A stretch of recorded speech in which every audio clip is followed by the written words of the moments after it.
이제 번역이라고 하는 것은 아까도 말씀드렸지만 역사적으로 이루어진 그 기록들을 후대에 다시 펼쳐봄으로써 우리 전대에 어떤 일이 있었고 어떤 일이 잘못되고 잘 됐는지 그 거울 삼자는 거거든요.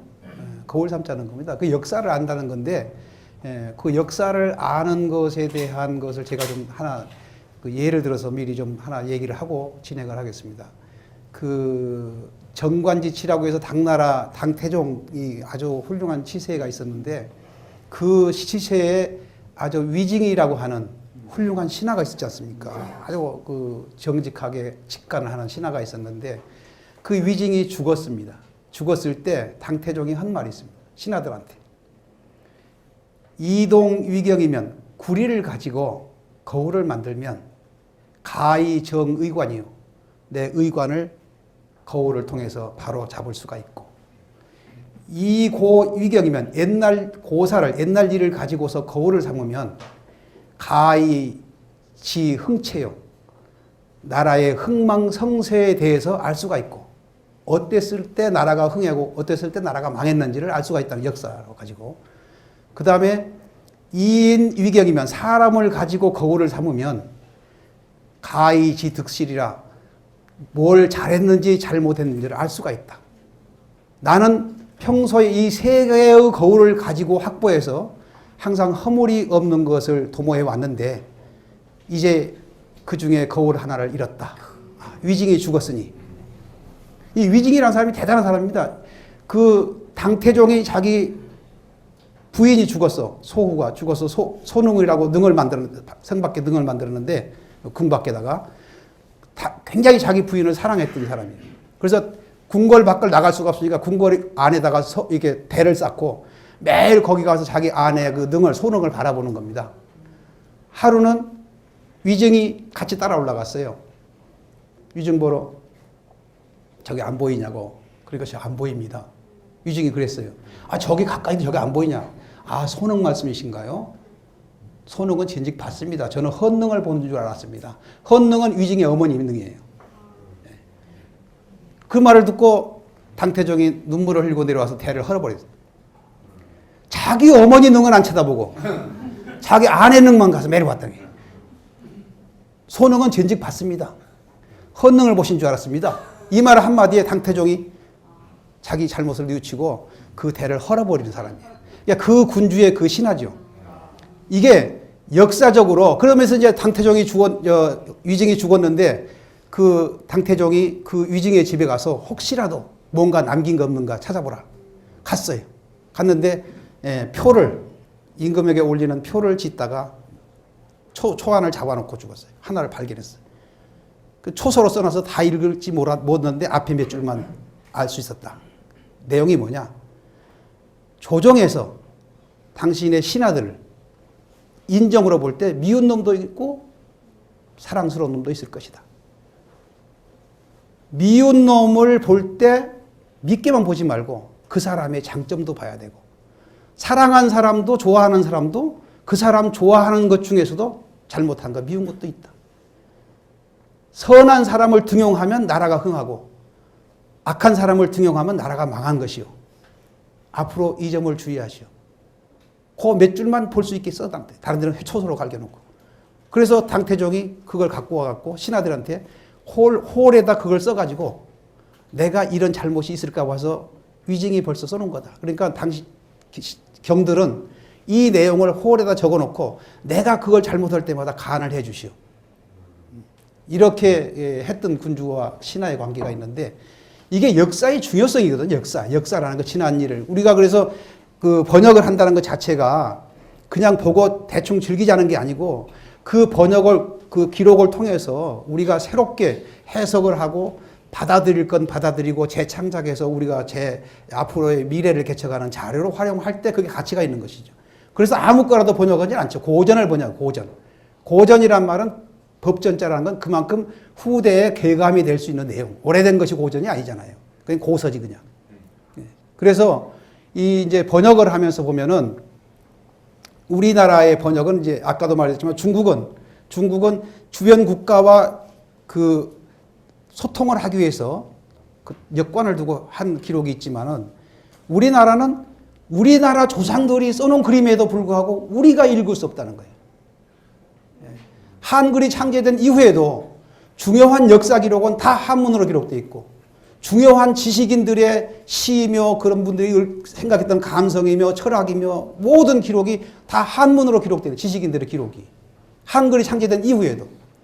예. 갑오경장 바로 이전까지는 전부 다 한문입니다. 갑오경장 이후에 승정원 일기를 보면 한문에다 토를 붙이고 있습니다. 한글로. 그 이전은 전부 다 한문으로 기록되어 있습니다.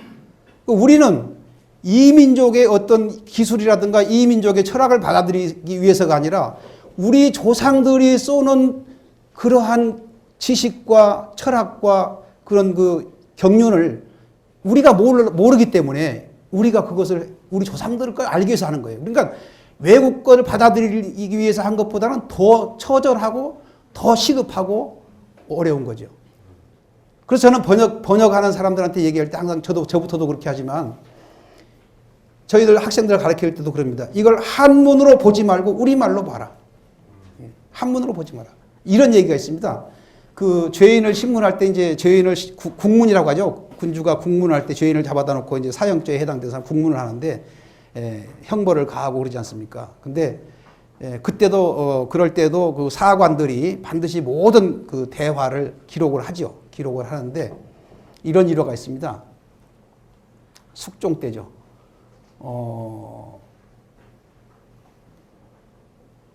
박태봉가 아주 그 강개한 그 신하가 하나 있었죠. 그래서 임금한테 아주 대들고 하던 사람인데 이게 불인두로 지지니까 태연하게 앉아가지고 식었다.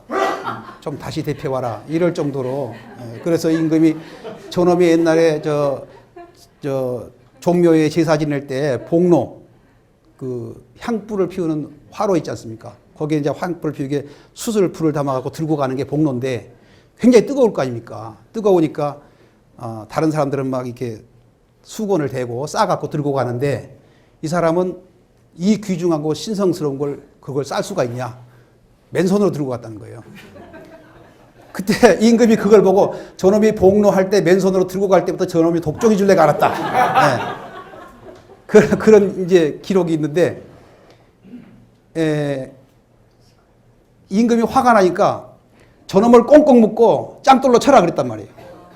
근데 그걸 기록하는 사람이 이거 짱돌로 꽁꽁 묶고 짱돌로 이게 빨리 쓸 수가 없는 거예요. 한문어 쓰니까 다 승정원일기라 다 이게 한문어 쓰잖아요. 뭐라고 쓸 수가 없어. 그러니까 앉아가지고 야 그거 필자박지하고 장석격지라고 써라. 가르쳐 주는 거예요. 예. 예.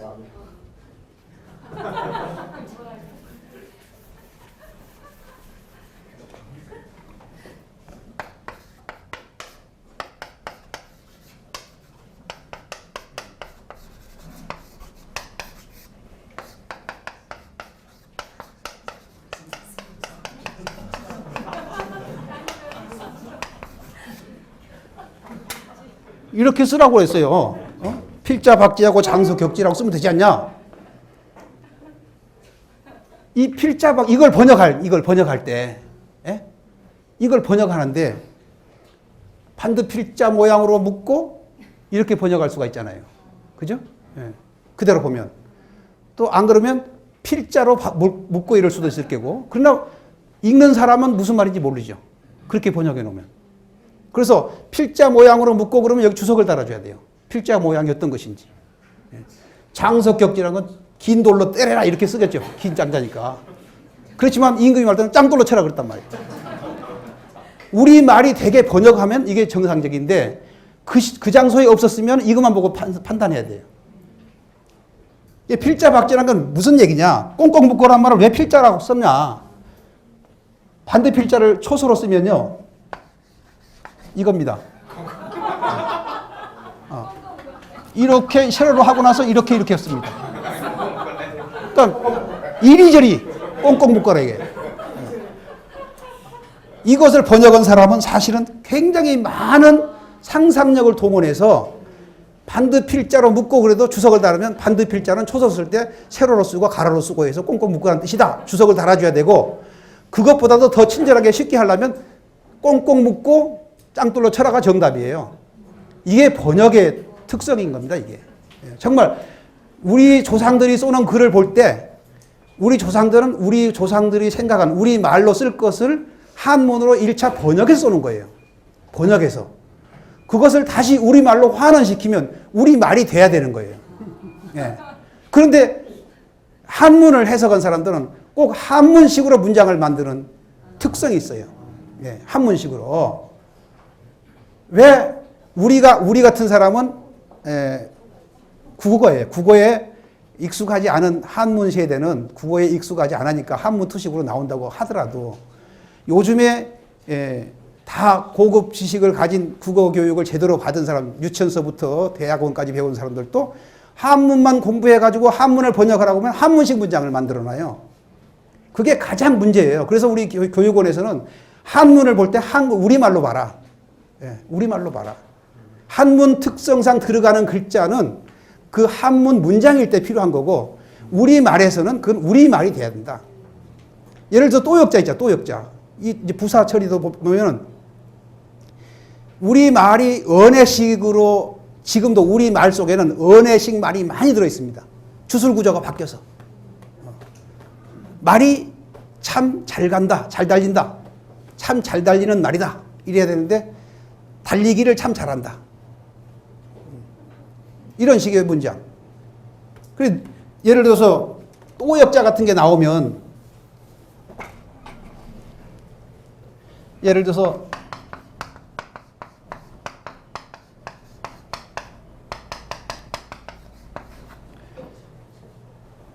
너여자죠.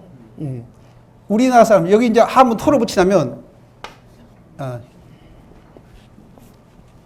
또역자 앞에는 항상 도자 토가 붙죠, 우리가. 그죠? 도자 푼다.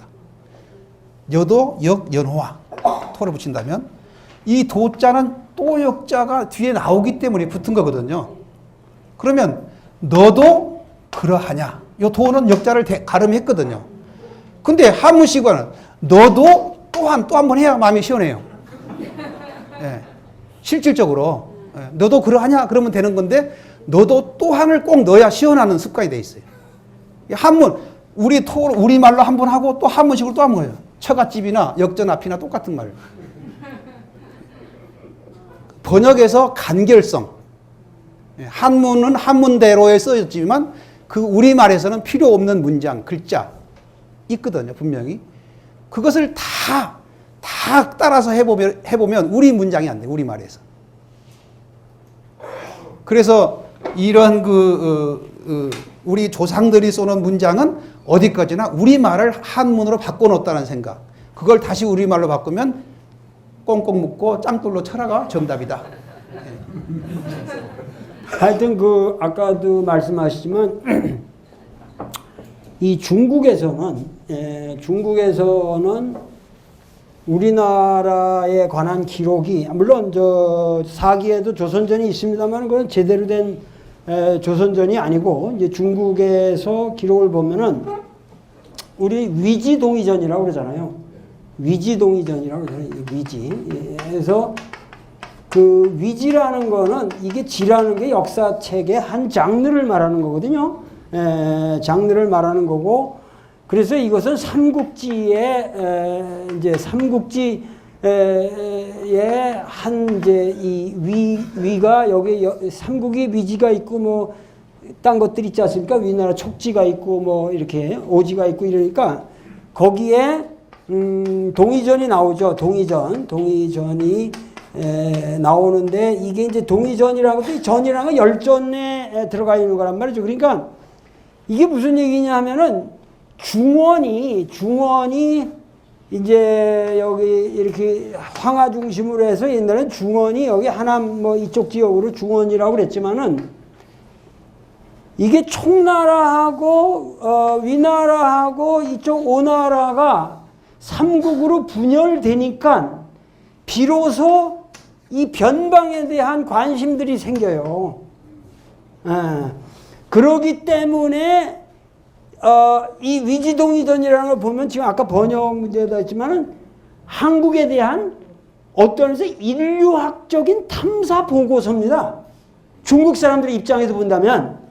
그러면은 내가 보기에 이거를 이 수행한 사람 중에서 우리 쪽 말을 하는 사람도 난 꼈을 거다. 이게 아까 통역 문제가 나오는 게. 그렇기 때문에 위지동 이전이 이런 것들이 그렇게 해서 이것이 이렇게 분열이 됐을 때 삼국으로 분열되어 있던 상황에서 변방에 대한 관심이 생기고 중국에 대한 모든 이 영역에 넓어지면서 이렇게 이제 각 나라의 이 변방 국가들과 소통하는 체계가 발달하기 시작합니다. 번역이라든가 이런 문제들이 많이 생겨났고, 그리고 우리나라는 이제 구체적으로 지금 말씀하셨듯이 이제 몽고의 침입을 받으면서 몽고의 지배를 받으면서 특히 우리말에 대한 역관들의 위상이 이게 절대적인 거로 중요시됩니다. 그래서 몽고말을 이제 하는 계급이 생겨나야 되니까. 그래서 역관을 기르고 뭐 노골대니 이런 작품들도 이제 만들어지기 시작하고 그런데 하여튼 아까 말씀했지만은 나는 사실 이런 아까 말씀 들으면서도 그렇지만은 요새 왜 우리나라 애들 이렇게 영어를 뭐 지독하게 시키냐고 욕을 하지만 사실 옛날에 한문 교육시킨 것만은 요새 영어보다 더 지독하게 어렸을 때 외국어 교육시킨 거거든. 그러니까 이게 지금 짱돌 이게 꽁꽁이라는 걸 이렇게 표현해야 한다는 어려움이 있는 거와 마찬가지로 우리 민족은 이 외국어라는 것이 이게 진짜 이게 오늘날도 사실은 애들을 영어를 그렇게 가르친다는 게 옛날에 한문 가르친 것도 똑같은 그런 외국어 교육이었다고 우리가 생각을 해야 됩니다. 사실은 그런 문제가 있고 하여튼 지금 말씀했듯이 일본 사람들은 우리가 한글 창제라는 걸 우리가 대단한 걸로 아는데 대단하죠. 한글 창제는 그건 대단한 겁니다. 그러나 일본은 우리 한글 창제보다 걔들이 히라카나 가나카나를 가진 역사가 우리보다 훨씬 앞섭니다. 그렇기 때문에 일본 사람들은 자기네 말을 이두가 아닌 자기네 말을 쓰는 역사가 우리보다 훨씬 오래됐습니다. 그렇기 때문에 일본 사람들이 국학이라고 하는 수준이 우리하고 비교가 안 되는 겁니다. 이게. 그러니까 사실은 세종 때 한글 창제를 하면서 뭐냐면 과거 시험을 한글로 봤어야 돼요. 그랬더라면 정말 우리 민족의 역사가 바뀌는 건데 오늘까지도 지금 말하자면 이 한문으로 돼 있기 때문에 아까 뭐 200몇십 정도 때문에 다 했다 이런 말에도 오해되기 쉬운데 우리 민족의 모든 문헌에 지금 3, 4%도 번역이 안 돼 있습니다. 우리말로. 그렇기 때문에 앞으로 고전 번역원에서 해야 될 사업이라고 하는 것은 몇백 년을 가도 이게 무궁무진한 사업이 남아 있는 겁니다. 지금. 그래서 지금까지 해온 작업이라는 건 아주 기초적인 거고 뭐 문집이야 여태까지 우리 민족의 모든 문헌이 한문으로 되어 있다. 그런데 이제 세종 때 겨우 이거를 한글 창제를 이룩하면서 결국은 그러니까 모든 왕들이 세종 같은 위대한 왕들이 나오는 게 예를 들면 춘추전국 시대에도 뭐 위문우라든가 제선왕이라든가 이런 사람들이 직학파 만들고 지금 지편전 학사 만들고 그런 거나 그런 사람들 보면 항상 그 문명의 초기에 나옵니다.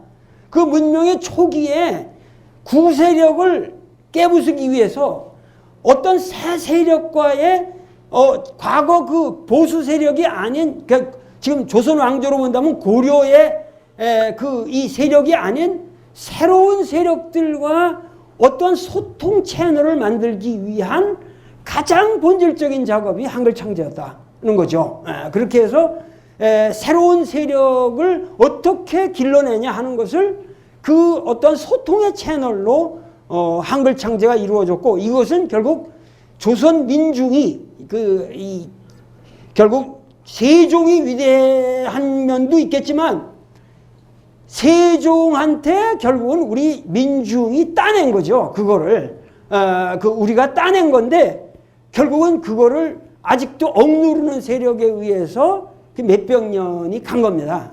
그게 간 거거든요. 그런데 최초로 이루어진 그 우리 역경 사업들은 주로 불전을 통해서 이루어졌다는 거죠. 세종이 했어도 유교 경전을 못하고 왜냐하면 유교 경전이라는 건 그 당시 굉장히 낯선 경전이었어요. 조선 왕조에게 있어서 고려 말에 비로소 들어오기 시작했고 아직 그 해석도 완벽하게 아직 약속이 안 돼 있는 판에 그 불경들은 기나긴 세월 동안 우리 민족이 익숙했던 거거든요. 그러니까는 세종이 한글을 창제했어도 한글을 창제한 그 가장 중요한 것은 유교국가를 만들려고 하는 건데 사실은 번역은 석보상절이고 모든 최초의 번역부터 불교 경전이 번역되기 시작했다. 이것이 상당히 재미난 현상이다. 그런 말씀부터 조금만. 예.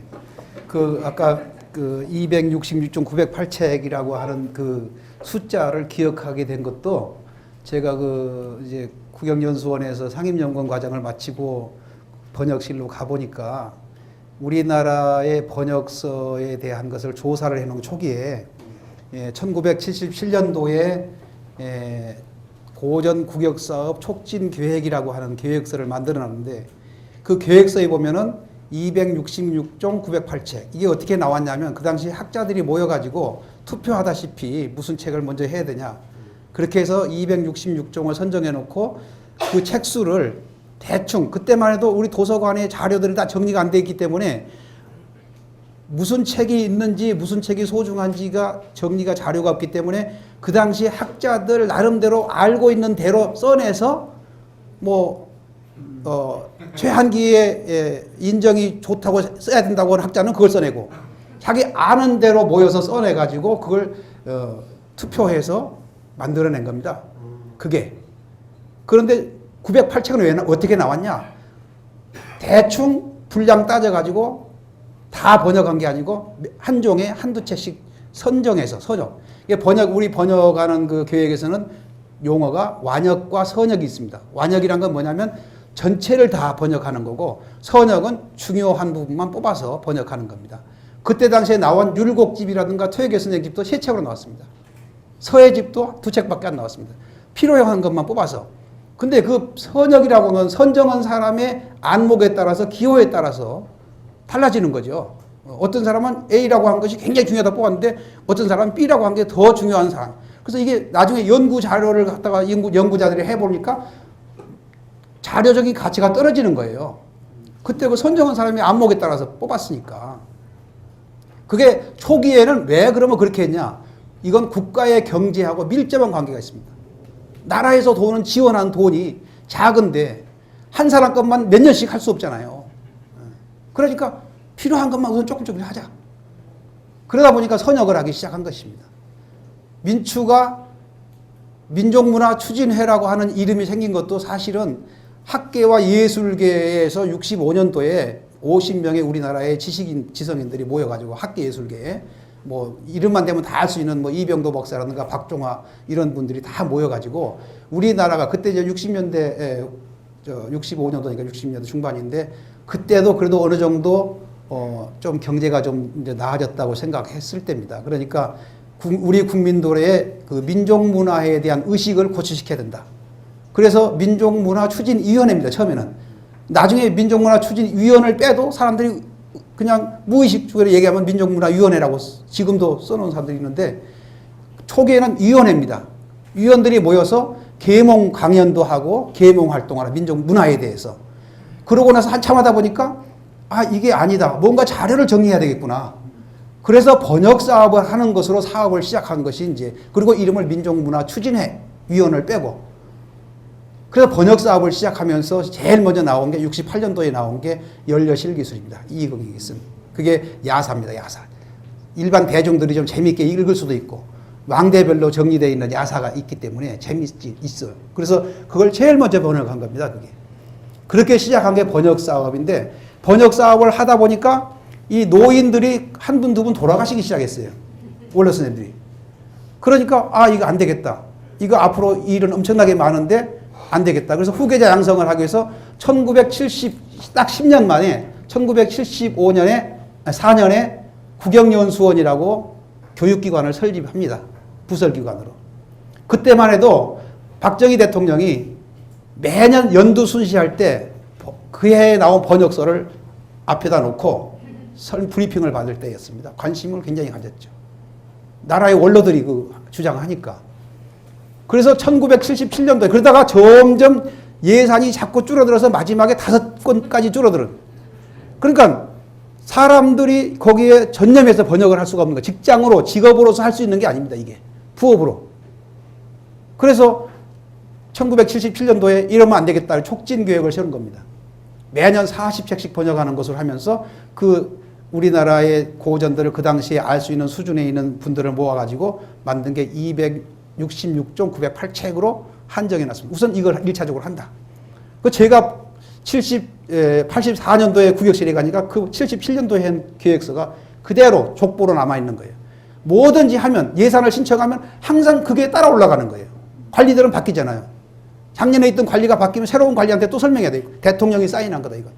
그럼 관리들은 대통령 사인하지 않은 국가 사업이 어디 있냐. 그래서 이것은 양념으로 국가의 모든 사업 중에 양념으로 조금 하는 것이다. 그런 인식이에요 관리들이. 그래서 266, 908책이라는 게 족보처럼 머릿속에 외워져서 계속 그걸 하다 보니까 기억했는데 그 뒤에 이제 90년대, 80년대 들어와서 북한에서 조선왕조실록이 완역됐다고 그 사람들 선전한 거 신문이 왔습니다. 또 그때 정원식 그 총리랑 북한 가서 만수대인가 어디 가서 도서관에 가서 우리가 이걸 번역 다 했다고 이제 실록 번역했다고 선전을 듣고 우리나라에도 그때만 해도 우리나라에 민족문화 추진회가 있다는 걸 모르고 간 거예요, 총리가. 대답을 제대로 못 했어요. 우리나라에도 이런 것이 하는 것이 있다고 들었는데 뭐 이러고 왔어요. 기사에. 그래서 그때에 이러면 안 되겠다. 그래가지고 고전 번역 사업 활성화 계획이라는 걸 만들었습니다. 그때 민족문화 추진회는 새빵살이를 하고 돌아다닐 때 여기저기요. 사회과학 도서관이라고 저쪽 사직터널 위에 도서관이 처음 생겼는데 도서관이 책이 밑에서 차 올라오니까 차 올라오는 동안에 2년 동안은 여유가 있으니까 4층, 5층 쓰세요. 그래갖고 거기 가서 책이 차 올라오면 비워줘야 돼요. 굉장히 절박한 상황이었죠. 그래서 이제 활성화 계획을 하셔서 그때가 어떤 시대냐면 전두환 대통령이 처음에 할 때예요. 의외로 군사정권에서는 문화에 대해서는 굉장히 이게 구색을 맞추기 위해서 후합니다. 그래서 활성화 계획을 만들면서 우리나라 한국문집 총관이라는 것은 우리나라의 그 문집들이 정말 전부 다 흩어지고 외국으로 나가고 고문서들이 중요한 고전들이 없어지기 시작해서 그걸 모아서 영인해가지고 가공해서 책을 만들자. 500책을 만들자는 계획을 그때 세우고 실록을 북한서는 벌써 끝냈다 그러는데 우리가 너무 늦다. 그것도 빨리빨리 많이 해야 되겠다. 양을 늘려야겠다. 그래서 활성화 계획을 하면서 건물을 마련해야 되겠다. 그래서 건물을 마련한 게 구기동에다 마련하고 전두환 대통령이 그 사인해가지고 그것도 국가에서 주는 돈이 아닙니다. 후원회를 모집해가지고 번역한 책 주기라고. 이렇게 해서 번역됐는데 그 이후에 266조 908책 말고 새롭게 우리가 정리한 내용을 가지고 우리가 지금 이제 고전 번역 사업을 하고 있는데 지금 매년 100책씩을 한다고 해도 200년을 가야 된다. 이런 지금 우리나라의 고전하고 고문서 중요한 것들은 200년 동안 번역을 해도 다 할 수 없다. 그러면 이것만 계속 할 것이냐? 지난날 해놓은 건 어떻게 할 것이냐? 계속 반복해서 해야 되기 때문에 이 고전 번역한 이 분야가 옛날의 교수들은 정말 번역하는 건 그냥 기능이다. 대학 교수들이 우리가 번역해 놓은 것을 인용하면서도 민족문화 추진의 본을 인용했다고 안 씁니다. 재미있는 얘기 하나 해드릴까요? 동문선이라고는 우리나라의 최고의 문장들이 쏘는 글을 모아놓아서 책을 간행한 거예요. 이 동문선을 우리 민초에서 번역을 했는데 교정자들이 예를 들어서 갑이라고 한 분이 글이 쭉 나오고 또 다른 분이 글이 나오면 거기에 또 다른 분 이름이 나오고 그분까지 쭉 내려가면 또 다른 사람 이름이 또 나오고 이렇게 교정을 봤는데 가운데 한 사람 이름을 잘못 빼먹은 거예요. 이게 말하자면 최치현 글이 아니고 최치현 글을 했는데 이름이 바뀌어야 되는데 교정자가 이름이 빠진 거예요. 그게 잘못돼서 책이 나온 거죠.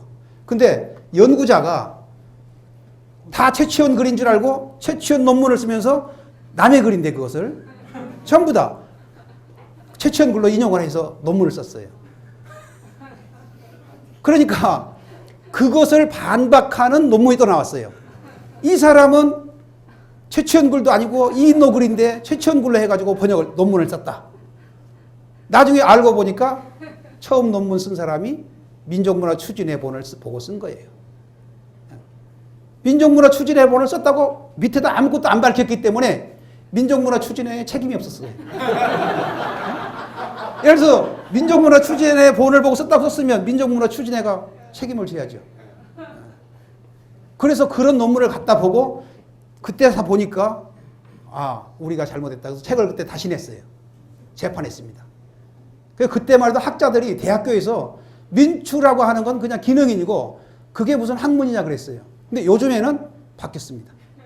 요즘에는 바뀌었습니다. 그래서 지금 하시는 말씀 중에서 아주 간략하게만 제가 한 말씀을 드리면은 지금 우리나라 국학, 우리 남한에서는 지금 우리나라 국학의 현실이라는 게 그 북한하고 비교할 수가 없을 만큼 우리가 앞서 있습니다. 지금 그렇지만 제가 학교 다닐 1960년대 대학을 다닐 때만 해도 우리나라는 국학이라는 게 없었습니다. 특히 한학이고 제가 만약에 60년대 고려대학에서 철학과에서 동양 철학을 한다 그러는 거는 20년에 한 명 나올까 말까 했어요. 다 서양 철학 하는 거죠. 그러니까 이쪽 분야는 아무도. 근데 내가 그 당시 고려대학에서 60년대 우리나라 전국에서 영어를 제일 잘하는 학생이었거든. 나는 그 평화봉사단 애들이랑 이렇게 생활을 했기 때문에 토플 시험만 보면은 내가 전국 1등이었어요, 항상. 그런데 나는 동양 철학을 선택했단 말이에요. 그러니까 우리가 이제 왜 그렇게 됐냐 하면은 우리가 50년대, 60년대는 북한이 말할 수 없이 우리보다 앞섰습니다.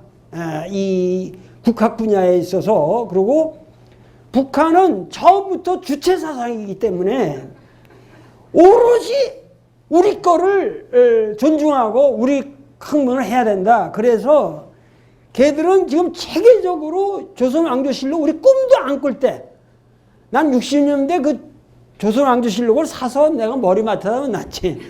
근데 걔들은 착실히 번역을 하고 있었는데 중요한 건 뭐냐면 해방 후에 우리나라에서 진짜 A급 대학자들이 거의 월북을 했습니다. 그 의식 있는 이 한학자들이, 그러니까 아까 한학을 하면은 진짜 의식이 발라진다는 게 그 당시만 해도 그 한학을 제대로 하는 사람들은 전부 탁월한 학자들이었는데 그 사람들이 전부 월북을 했습니다. 물론 납치돼 간 사람도 있지만은. 그래서 북한이 실제로 우리가 1950년대 인적 자원이 남한하고는 비교도 안 되게 훌륭했습니다. 그래서 그 사람들이 뭐냐면 처음부터 한 게 김일성 교시로 얘기한 게 각 분야에 사전부터 만들었습니다. 걔들은. 어떻게 우리가 말을 통일하고 조직적으로 어떻게 번역하냐. 그렇게 해서 우리가 놀라운 거는 뭐냐면은 제가 지금 철학과를 다니는데 그 당시 철학과를 다녔는데 철학과에서 동양 철학은 물론 한국 철학이라는 게 있지도 않을 때예요. 그 왜 한국 철학이 시작됐냐 하면은 북한에서는 이미 1960년대에 한국 철학사가 나옵니다. 그게 서울대학 그 철학과에 있던 어느 분하고 이렇게 해가지고 북한에 가서 이미 걔들은 뭐냐면 조선의 사상가들을 다 엮어서 세계에다가 내놓을 수 있는 철학사를 썼습니다. 근데 그때만 해도 그런 것이라는 게 전혀 우리 남한에 알려지지 않을 텐데 일본 사람들이 그거를 번역을 했습니다. 일본어로. 조센 데스가쿠시라고 해서 조선 철학사라고. 그거를 일본에 갔다가 보고 충격을 받은 사람이 박종홍, 그 당시 그 서울대학의 박종홍 교수가 일본에서 조선 철학, 내가 그 책을 나도 샀는데 조선 철학사라는 걸 사갖고 와서 충격을 받아봅니다. 그래가지고 학교에다가 야, 북한에서는 벌써 한국 철학사가 나왔다. 조선 철학사가 나오는데 한국은 꿈도 안 꾸고 있지 않느냐. 그렇게 해서 뭐냐면 비로소 거기에 받은 충격으로 우리 조선 한국 철학을 가르치기 시작하고 연구하기 시작합니다. 그러니까 남한의 지금 모든 이런 국학 사업이라는 게 1960년대까지만 해도 북한에서 이루어진 사업에 대한 충격 때문에 다 시작된 겁니다. 이것이 현실이고, 근데 70년대 중반부터 얘들은 디클라인 하기 시작하고 우리는 이 경제적 기반이 올라지면서 또 국학 분야의 사람들도 많아지고 저긴 점점 경직되어 갔고, 그러면서 거기는 주체사상 하면서 그냥 국학이라는 게 오히려 경직돼서 형편없어지고 이 남한은 엄청난 지금 학자들이 쏟아져 나오게 된 이런 쌍곡선을 그리고 있는 게 우리 근대사였다. 이런 말씀만 제가 잠깐 드리겠습니다. 예, 그 보충 말씀을 좀 드리면요. 북한에서 실록을 완영했다고 한 그 선전문을 우리가 이제 접해서 분석을 해보는데, 거기에 그렇게 나옵니다. 그 사람들은 이제 6.25 그 전쟁을 해방전쟁이라고 그러지 않습니까?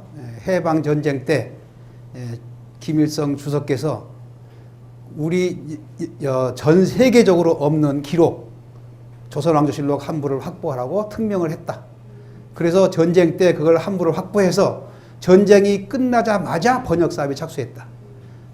그리고 그 주석이 모든 인민이 공유할 수 있게끔 번역해라. 교시를 내렸다.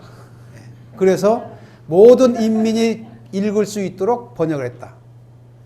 한글을 전용을 하는 걸 원칙으로 해서 그거 우리가 이제 일본어로 번역본이 한질이 와서 일본서 우리가 기증을 받아가지고 민추에서 처음으로 그 리조실록이라고 하는 걸 우리가 봐서 분석을 해봤는데, 한문을 사용하지 않는 것을 전제로 번역하다 보니까 한계가 있습니다.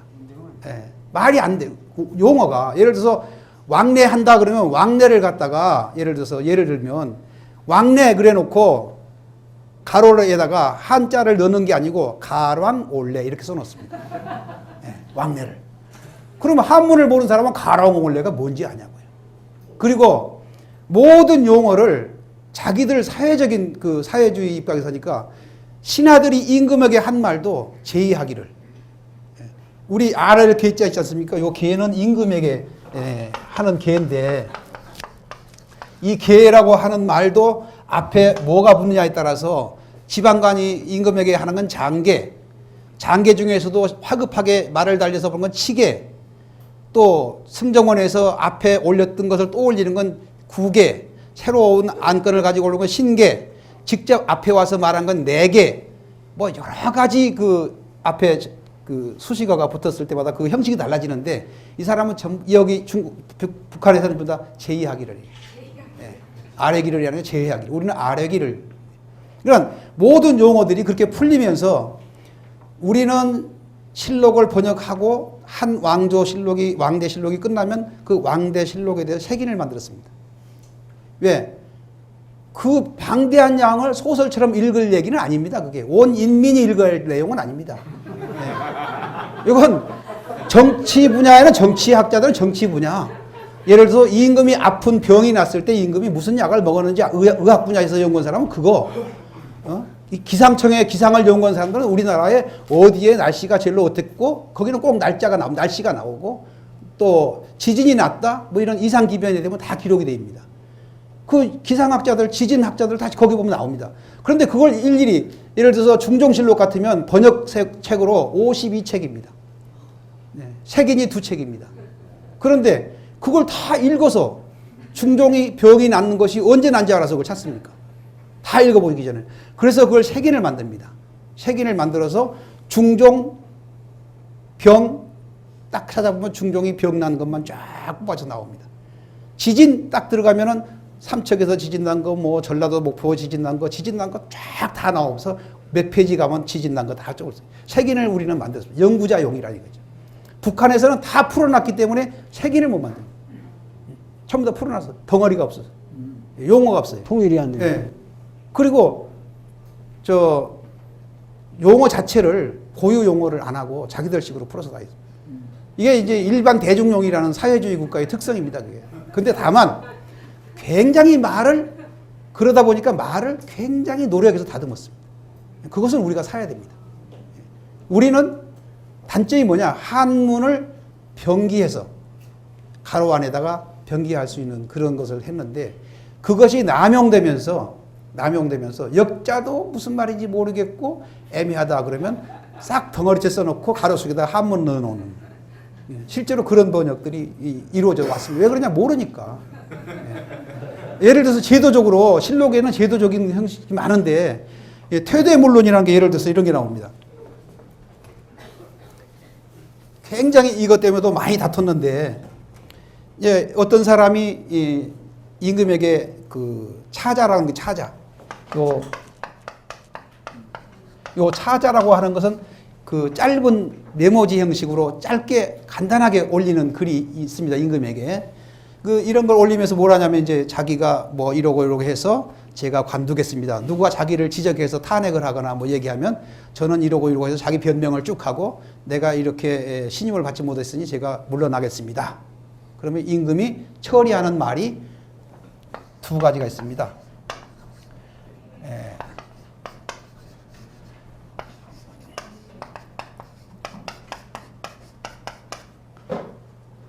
퇴대물론이란 말이 이제 그 기사 밑에 퇴대물론이라고 나옵니다. 이 퇴대물론이 임금의 말이냐? 아니면 기사문이냐? 자기가 쭉 임금한테 한 말이 딱 끝나고 난 다음에 퇴대물론. 그래서 이것이 임금 말인지 아니면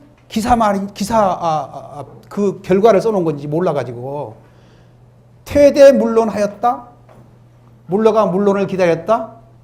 이렇게 번역하기도 하고 물러가 물론을 기다려. 물론이란 건 요즘 말로 여론입니다. 여론. 물론이. 그게 뭐냐면 예를 들어서 어떤 사람이 제가 이러고 해서 제가 그만두겠습니다. 이렇게 얘기를 하면 임금은 그 은대조례에 보면 이런 게 나옵니다. 임금이 거기서 결정할 일이 있으면 물퇴대. 물러가서 물론을 기다릴 거 없다. 내일 출사해라. 그냥 그대로 출근해라. 이런 말을 즉석에서 해버린 경우도 있지만 그거에 대해서 임금이 뭐라고 평가하기 안 하면 지도라 그럽니다. 알았다. 중국말로 지었다 오는데 지도라 그럽니다. 그러면 그 밑에 퇴대물론이 나옵니다. 이건 뭐냐면 그 사람이 그렇게 하고 나서 출근을 안 하고 집에 가서 물론을 기다린 겁니다. 여론이 어떻게 나오는지. 그러면 사헌부에서 이 사람에 대해서 그 다음날 그 사람은 잘못이 없고 뭐 이런 거 합니다. 그러니 다시 출사하게 하십시오. 그런 말을 합니다. 그걸 뭐라고 하냐면 전문용어로 처치라고 하면 처치. 요즘에 사람을 처치한다고 그러죠. 일에 대해서 조처를 하는 겁니다. 사헌부에서 그 안건에 대해서 반드시 처치를 합니다. 만일에 그 사람은 잘못했으니 반드시 그 사람은 퇴직시켜야 됩니다. 갈아야 됩니다. 그러면 임금은 지도라 이 말을 합니다. 아니면 알았다 그러면 처치하라는 겁니다. 의계하라. 또 아랜대로 하라. 의계하라. 이게 나오면 임금이 계자치가 의계하라 그러면 네 그 말대로 해라는 얘기입니다. 그걸 기다리는 것이 퇴대물론입니다. 그러면 이 사람이 예를 들어서 사헌부에서 이 사람은 아무 잘못이 없고 그대로 출사하게 하십시오. 그러면 임금이 알았다. 지도라 그러거나 의계하라 그러면 이 사람은 집에 가서 출근하지 않고 있다가 또 다시 출근할 수 있고 만일에 그 사람은 물러나게 해야 됩니다. 이렇게 처치를 해서 임금이 알았다. 그러면 이 사람은 물러나야 되는 겁니다. 출근 안 하고. 만일에 사헌부에서 이 사람은 잘못이 없습니다. 그런데 임금이 볼 때는 잘못이 있다. 그렇게 생각을 하면은 여기에다가 임금이 다시 자세히 해서 아래라. 그러면 사헌부에서 자기들이 얘기한 걸 임금이 안 받아들이잖아요. 그러면 사헌부가 물러납니다.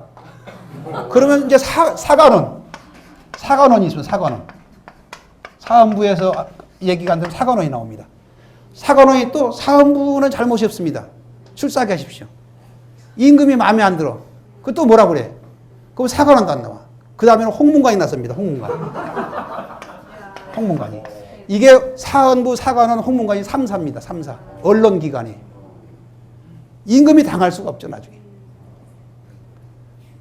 그게 이런 이제 퇴대물론 용어가 하나가 이제 그렇게 어렵게 해석이 되는데 처음에는 이걸 몰라가지고 임금의 말이 대대물론이라는 거는 그 그냥 객관적으로 써놓은 거. 그렇죠. 물러가서 물론을 기다렸다. 이건데 임금 말로 하면 물러가서 물론을 기다려봐라. 어떻게 나온지. 이렇게 이해를 해가지고 초기에 번역된 게 있어요. 그게 나중에 어디서 알았냐면 그 광해군 일기 있지 않습니까? 광해군 일기. 광해군 일기. 실록은 편찬하면은 7부를 인쇄를 해가지고 각 사고에다 보관하고 춘추관에 보관하고 이렇게 돼 있는데 광해군 일기 때 광해군 일기는 그 난리를 겪은 뒤라서 인조 병자호란 겪고 난리를 겪고 나서 재정이 없어가지고 인쇄를 6개월치만 하고 인쇄를 못 해가지고 50명을 동원해가지고 필사를 했습니다. 필사. 세 부를 필사했습니다. 그렇게 많이 찍지 못하고 필사를 하다 보니까 이 실록을 편찬하면 제일 처음에 그 임금이 재직 기간에 있었던 기록들을 사관들이 기록해가지고 자기 가장사찰하고 집에 보관하고 있고 승정원 일기는 승지들이 기록한 게 있고 이렇게 각각 기록들을 갖고 있다가 임금이 죽으면은 다 수집을 해가지고 실록 편찬청을 만들어가지고 거기서 편찬을 합니다. 이 임금을 오래 한 임금에 대해서는 기록이 많을 거 아닙니까? 그러니까 편찬하는 방이 여러 방으로 나눠가지고 이제 몇 년도부터 몇 년까지 일방에서 하고 나눠서 하는데 그때의 그 사신들이 당시에 사관했던 사람들이 사실은 사관이라는 게 임금 앞에 두 사람이 왔는데 승정원에서 비서실이죠. 승정원에서 주서라고 하는 하급직이 와서 하나 앉고 저 예문관 춘추관 그 역사 기록을 하고 임금명을 받아 적고 하는 그 기록물을 생성한 데가 춘추 예문관인데 거기에 한림이라고 하는 그 검열하는 사람이 한 사람 하급직인데 거기 와서 양쪽에 와서 기록합니다. 이게 임금의 말과 임금의 행동을 낱낱이 다 기록해 놓은 것이 있습니다. 그래서 임금은 그걸 못 보죠. 임금은 항상 감시를 당하는 속에 말 한마디 행동한 거예요. 실록을 보면 임금이 어떤 표정을 지었다는 것까지 다 사관이 적어놓은 사실을. 예를 들어 지방에서 어떤 사람이 임금의 기분 나쁜 소리를 막 했어요. 임금도 사람이니까 기분이 나쁘면서 말은 그래도 함부로 할 수가 없으니까 참 임금에 대해서 가상하다. 임금에 대해서도 이렇게 직언을 한 걸 보면 다른 것이야 더 말할 게 있겠냐. 가상하다. 답을 내린데 거기다가 사신화를 써놓고 말은 가상하다고 하지만 불쾌한 기색이 역력하니 그 말을 받아들일 수 있겠는가. 사신화를 딱 써놔요. 그 임금은 못 보죠. 그러나 우리는 지금 그 임금이 그 당시에 어떤 기분으로 그 말을 했는지를 지금 볼 수가 있어요. 그게 역사 기록이라는 게 정확하게 그러니까 그 임금들은 조선조 왕조의 임금들은 자기가 똑똑해서 임금 된 거 아니잖아요. 아버지 대의를 위해서 임금 된 게 좀 밀어넣은 왕도 있고 성질 급한 왕도 있고 근데 그 밑에 있는 신하들은 정말 학문적으로 뛰어난 머리를 가진 사람들이 다 모이잖아요. 이 사람들이 모든 것을 다 좌지우지 사실하지만 책임은 왕이 지는 거죠. 그러다 보니까 이 언론이 3사라고 해서 사헌부, 사관원, 홍문관 3사가 굉장히 그 청요직이라고 해서 지식인들이 다 모이거든요.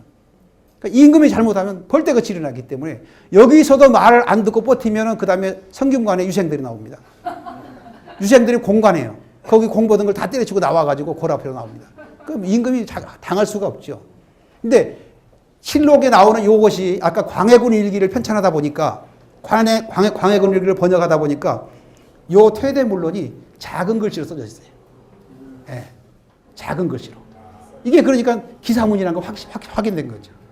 왕말이 아니다. 예, 그래서 우리가 번역을 하면서 가장 그 아쉬운 게 매년 돈을 받아다가 매년 번역해서 졸속으로 책을 내야만이 그 다음에 돈을 준다는 학술적으로 문화적으로 아무것도 가장 무식한 방법으로 번역 사업을 해왔다는 겁니다. 이것이 이제 문화적인 수준인데요. 우리나라 문화 수준. 그래서 제가 그 전에 학술진흥재단 그 무슨 심사한데 우리 대학원 그 번역 학생들 장학금 때문에 심사를 받으러 갔었는데 어떤 교수가 그런 질문을 해요. 민추에서 번역한 번역본이 그렇게 썩 잘 된 건 아니잖아요. 이런 질문을 하더라고요. 그래서 내가 그런 얘기를 했어요. 민추에서 그런 번역할 때 교수님은 뭐 했습니까? 뭐 했습니까? 그게 우리나라의 수준입니다. 그걸 탓하기 전에 그러한 정도의 번역이라도 나올 수 있게끔 당신은 무슨 역할을 한 적이 있습니까? 물었습니다. 자기도 민추 책을 읽어본 사람이에요. 그걸 갖고 공부한 사람이에요. 그러고 나서 조금 틀린 게 있다고. 그러니까 사실은 저도 민추 책 보고 공부했습니다. 제가 실현했습니다. 그러더라고요. 우리 수준인 거예요. 사실은 지금 모든 게 우리 국가의 재정의 수준이고 지금 여러분들 말이죠. 저 도서관에 가시면 우리 민추에서 번역된 실록을 쭉 보시면요. 눈치 빠른 분은 알 거예요. 어떤 실록 번역본은 이렇게 얇고 어떤 건 두껍고 그렇습니다. 그 이유가 뭔지 아세요? 그 해의 돈 때문에 그럽니다. 돈 때문에. 예. 왜? 원고가 많이 들어가면 돈이 많이 들어가고 원고가 적게 들어가면 돈이 적게 나옵니다. 한 책에 들어간 돈이. 그런데 색인을 만들어야 되지 않습니까? 색인은 번역본에 갑자기 돈이 들어갑니다. 색인은. 그럼 색인이 나온 해에 책 수는 20책을 한다고 그랬는데 돈이 더 들어가 버리니까 다른 책을 줄여야 됩니다. 그래서 얇은 책이 나오는 거예요. 책수 맞추기는 똑같이 맞춰야 되고. 우리나라 현실이 그랬습니다. 지금은 이제 그런 시절을 벗어났습니다. 우리 도월 선생님께 도와주셔가지고 번역원이 되고 국가도 그러고 학계에서도 이제는 이 번역 분야도 학문적인 분야고 우리도 거기에 발을 들여놓으면 먹을 것이 있겠구나. 이런 생각을 갖게 됐습니다. 이제는. 제가 뭔가 그 근사한 말을 준비했었는데 머리가 지금 갑자기 사라졌습니다. 좀 나이가 저도 드니까 자꾸만 이렇게 생각이 블랙아웃이 잘 돼요. 그래서 잘 잊어버리니까 좋긴 한데 하여튼 이 번역이라고 하는 것의 중요성 제가 이제 귀국해가지고 제일 먼저 주장한 게 여러분들이 우리나라 학계에다가 제안한 게 이겁니다. 여러분들도 꼭 그거 아셔야 되는데 하버드 대학에는 고전학과라는 게 있습니다. 그 서양에서 클래시컬 스터디스 그러면은 철학과가 있고요. 철학과에서 힐합 철학하는 사람들이 있고 클래시컬 스터디스라고 해서 그 고전학이라는 게 있습니다. 그리고 제가 이제 댕긴 데는 우리는 동양 고전학과가 이스트 에이시안 스터디스라고 해서 또 따로 있고 그런 이제 여러 가지 그리고 저쪽 미들 이스트에 관한 중동 문명의 고문명을 공부하는 굉장히 대단한 학과가 있죠. 거긴 자기들 독립적인 아주 세계적인 박물관도 가지고 있고 아주 중동학에 있어 뭐 거의 탑입니다. 근데 그 재미난 거는 미국에서 박사학위라는 것이 이제 그게 제가 와서 이제 한 건데 아까 번역이라는 게 어렵다는 거 말씀드렸잖아요. 근데 미국에서 거의 왜 그렇게 많은 좋은 번역이 나오냐 하면은 내가 이제 그걸 주장한 거예요. 뭐냐면은 방법론적으로 우리가 민추만을 의존할 수 없지 않냐. 민추에도 이왕 이렇게 하는 일들이 중요한 일들 많이 하는데 뭐냐면은 미국에서는 고전학의 박사학위가 아시겠습니까? 박사학위의 반 이상이 번역입니다. 논문 자체가. 그러니까 그건 무슨 얘기냐면 젊었을 때 되게 박사학위를 받는다는 20, 30대에 가장 머리가 좋고 발랄한 시기에 한 인생에서 논문 하나 붙잡고 그 사람 하나 한다는 게 보통 10년을 매달린다고요. 지금 여기 민주에서 10년 한 사람이 책 한 거 가지고 동문서가 10년 배달할 수 없잖아요. 근데 보통 미국에서는 10년 이상을 하버드에서 장학금을 줍니다. 그러면 10년 동안 논문 쓰려는 게 아니고 고전을 하나를 완벽하게 번역하는 겁니다. 그리고 앞에다가 해제를 이제 학술적인 해제를 쓰면 그대로 그걸 박사학위로 주는 겁니다. 그래서 전 세계적으로 아주 질 좋은 엄청난 번역서들이 옥스퍼드, 캠브리지, 프랑스의 솔본느 대학이고 이런 데서 사방에서 쏟아져 나오는 것이 뭐냐면 전부 박사학위 논문입니다. 그런데 우리나라도 그렇게 돼야 된다는 거죠. 제가 그 주장을 했던 게 그래서 대학에서 왜 하다못해 말이죠. 교수 업적 평가를 할 적에도 논문은 100점, 번역 서적은 20점, 이 지랄이라고 계산하는 게, 뭐 50점 기껏해야. 그 그 말이 안 되는 거죠. 어떻게 엉터리로 쓴 표절 논문은 100점을 주고 책 한 권을 번역한 거는 20점, 50점이라니까요.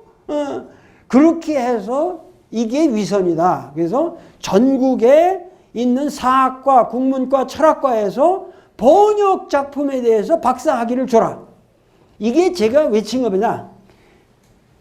나보고 다 미친놈이라고 그랬어요. 나보고. 근데 조사해보니까 맞거든, 내 말이. 전 세계가 그렇게 해서 번역 작품을 내고 있는 겁니다. 그렇게 해서 뭐냐면은 지금 조금씩 바뀌어가고 있습니다. 우리나라도. 고려대학에서도, 성균관대학에서도 정당한 번역에 대해서, 오리지널한 번역에서 박사를 주자. 그렇게 해서 번역에 대한 인식이 바뀌어야 됩니다. 아시겠습니까? 우리나라 이 번역이라는 게 우리나라 학문이 발전하려면은 번역이 정확하게 이루어져야 되고, 번역이라는 건 어떠한 경우에도 번역과 동시에 주석이 달려야 된다는 거예요. 각주. 그거 아까 이런 거는 상세하게 이건 어떻게 해서 초소로 되면은 이게 꽁꽁의 의미가 됐고, 그렇게 해서 그 당시 이거, 그러니까 하나하나 다 주석을 달아야 됩니다. 지금 우리 민초에서는 그렇게 세밀한 주석을 달 만큼 실력이 없어서가 아니라 여유가 없기 때문에, 시간과 돈과 인력에 여유가 없기 때문에 빨리빨리 그걸 해야 되기 때문에 이제 그런 문제가 있지만, 하여튼 그 민초의 번역 사업이 우리나라 학문을 그나마 해방 후 아까 말씀했지만 박정홍 선생, 또 뭐 이병도 선생이라든가 월단 박정화 선생이라든가 뭐 하여튼 그런 분들이 전체 뜻을 모아가지고 우리 민족 문화를 돌봐야 되겠다는 의식, 거기에 대해서는 북한에서 받은 자극도 있고, 일본에서 받은 자극도 있고, 중국에서 또 나오는 자극도 있고, 그렇게 해서 중국도 그 방대한 24사를 전부 그 구독점 찍어서 새롭게 표점본을 내는 작업이 모택동에서 대대적으로 이루어졌고, 그거에 대한 전체 번역본을 저도 가지고 있습니다. 근데 하여튼 그런 식의 사업이 근세에 이루어지는데 우리는 민족문화추진회라는 한 기관이 그래도 20세기에 그런 역할을 담당했다. 그런데 이것이 각 대학과 연계적으로 이제는 이루어져야 된다. 그리고 그러한 제가 아주 외롭게 외쳤는데 그런 것이 어느 정도 지금 인식이 되어가고 있는 과정에 있다 하는 말씀만 말씀드리고, 오늘 좀 아쉽긴 하지만은 뭐 한 말씀 보태실 말씀 있으십니까? 뭐 제가 할 말은 굉장히 많습니다. 오늘까지 한 것 내용은 지금 우리 한글 창제 이전의 얘기만 좀 잠깐 했는데, 다음 시간에 또 시간 주시면 한글 창제 이후에 나온 얘기 좀 하고, 이게 사실은 뭐 오늘 두서없이 이렇게 얘기했는데 저는 그런 걸 좋아합니다. 횡설수설. 횡설수설이라는 말은 사실은 좋은 말이거든요. 설명을 자세하게 한다. 가로로 말하고 세로로 말한다. 그래서 원래 그 어원은 자세하게 꼼꼼하게 설명해 준단 말이에요. 근데 이 말을 우리는 지금 정신없이 짓거린다. 이렇게 횡설수설의 말을 잘못 이해하기도 하는데, 원래는 가로와 세로로 얘기한다. 근데 저는 그렇게 가로와 세로로 말한다는 의미는 아니고 그냥 두서없이 말한다는 말로 횡설수설을 좋아하는데, 이런 얘기를 말하는 것은 말한 사람은 아무 책임이 없습니다. 다만 듣는 분들이 그것을 잘 정리해서 들어야 될 책임이 있습니다. 아주 나쁜 강의죠, 이게. 감사합니다.